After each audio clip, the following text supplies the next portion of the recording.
Hi guys, this is Prompt Engineer. Welcome to this video. This is going to be a long video where we are going to look at Mojo. We are going to actually code Mojo. Of course, that is not available right now, but you can get access to the playground. And once I got the access to the Mojo playground, you can go to the access the playground, and then you will get few Jupyter notebooks, ready-made Jupyter notebooks for you to run the codes. Here you can modify or even play with the codes, and I've been playing with this notebook for a day or so, and I would like to give you a taste of what it would be like to use the MOJO programming language. So as you know, MOJO, it's a new programming language for all the AI developers. It combines the usability of Python language, which is my favorite, with the performance of C, which is very fast, unlocking unparalleled programmability of AI hardware and extensibility of AI models. So this is a language that is going to help the AI developers.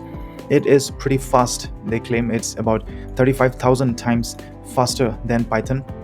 That is pretty great actually. Here in the notebooks we have a Python file which is known as matrix multiplication in Mojo, matmul, and this we'll see in the next video. But on the bottom you can see that this language is about 14,000 times speed up over Python. Now I have not yet gone through this code or line by line, but we'll go through this code in the next video.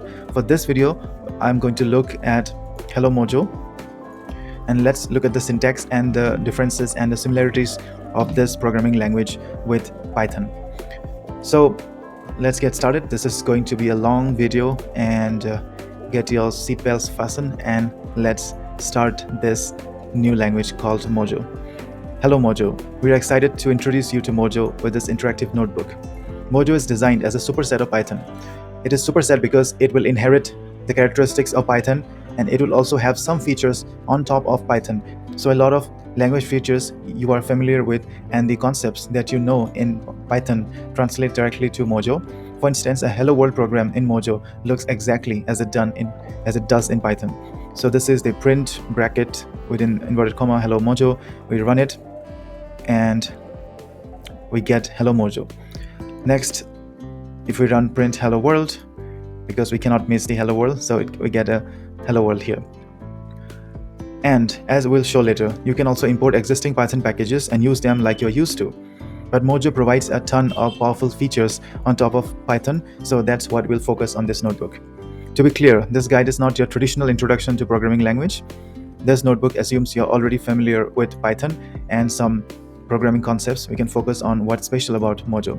This runnable notebook is based on the MOJO Programming Manual, but we have simplified a bunch of the explanations, so you can focus on playing with the code. If you want to learn more about the topic, refer to the complete manual. Let's get started.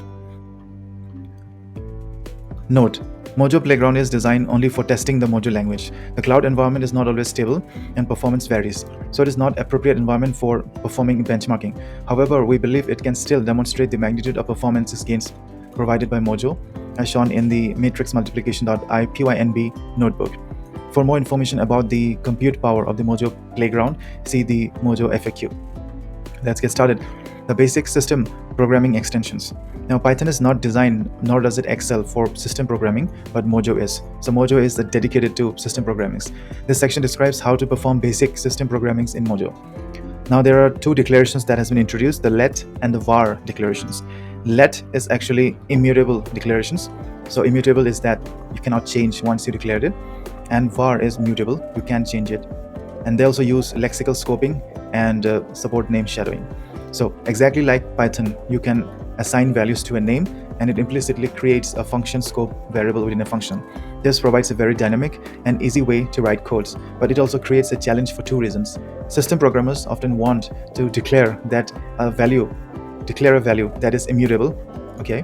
And system programmers want to get an error if they mistype a variable name in an assignment. So this is an example of name shadowing. So this has been added by your friend Prompt Engineer, that is me, but there are some functions which were available beforehand in this notebook, and for the purpose of explaining to you, I've added a few more things on my own.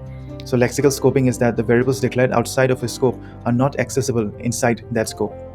And this is an example of support name shadowing. So here what happens is that the inner variables shadows or take precedence over the output or outer variables within its own scope.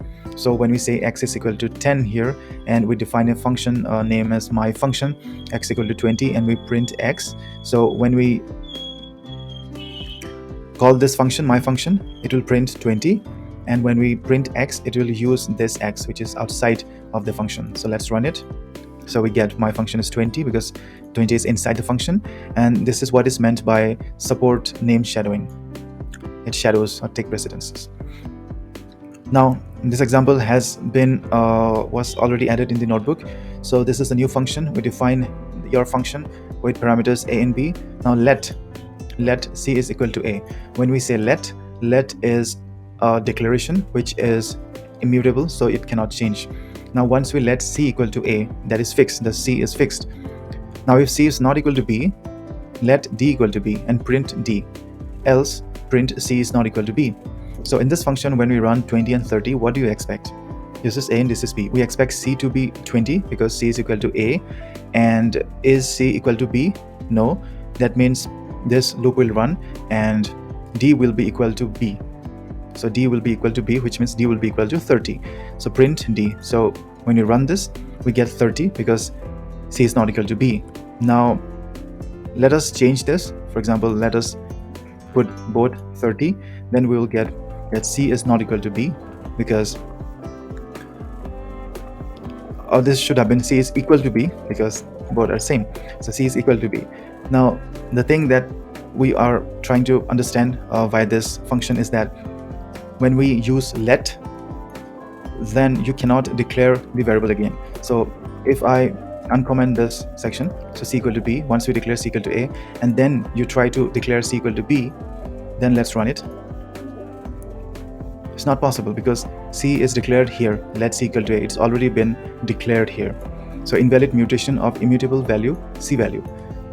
So c is immutable now. You cannot change, but that is inside a function only, and you can use c outside of this function. It is mutable and it is always available. So next is let and var declarations also support type specifiers, patterns, and late initialization. So type specifiers, so it means you can specify the type. For example, this is a function, your function. It has we initialize two parameters, let of x. So let is fixed now. Now this x parameter is given the int type and is initialized with a value of 42. Let y, it is given the 64-bit floating point number and the value is initialized to 17.0. Here z is initialized as a 32-bit floating point number, but it is not given any initialized value. So this is an example of late initialization because we just initialize the type of data here without initializing any values in particular. So if x is not equal to 0, of course it is not because it is 42, then z equal to 1. Else we have z equal to foo, print z. Okay, so in this case, definitely when we call your function, it should print z as 1 because x is not equal to 0. So let's run this. So it printed 1. Now if you want to use, if we check out the else, here we have to make x as equal to 0. So let's make x equal to 0. Then we'll enter this else loop where z is equal to foo, and foo is a function which is defined. This is a syntax, this is a definition of a function. The function name of the function is foo, and the output is a floating point 32-bit floating point number. It returns 3.14. So in this case, if you run, because we changed this to x equal to 0, then we will enter in this loop, and foo is 3.14. So we get 3.14 as answer. Now, I hope this is clear. Let me know if you have any questions or any suggestions, any issues that we face in understanding this, because this is a new programming language and let us learn it together. So our first topic is completed. Now at this point of time, it has come to my mind that instead of going through all the concepts in a single video, it would be great if we could make different videos for different topics so that it would be easier for you to understand. So what I've decided is that I am going to create a new podcast on YouTube. The name of the podcast would be MOJO Let's Learn. this set of videos will help Mojo, a new programming language for AI developers. Let's learn and practice. So I urge you to follow this podcast on my channel, YouTube channel, and this would help us to understand each sections better. So having said that, I would like to end this video with the let and var declarations today. In the next video, we'll learn about these struct types. Like, share this video if you found this video interesting, and subscribe to my channel. Share this with a friend who is learning Mojo programming language on their own, and I think that would be beneficial if we learn together and use this new programming language that will help us make more profound developers in the future. So having said that, we'll see you in the next video. Bye bye.